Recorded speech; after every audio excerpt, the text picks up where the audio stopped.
Se quedó quietito.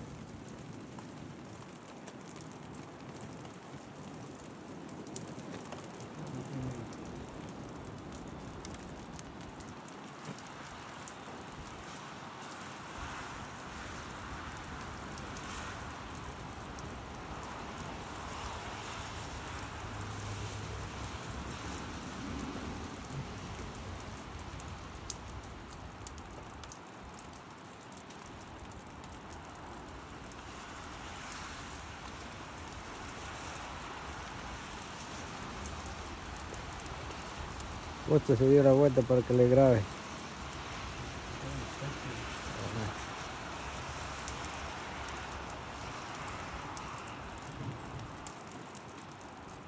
Este es un actor, así decir.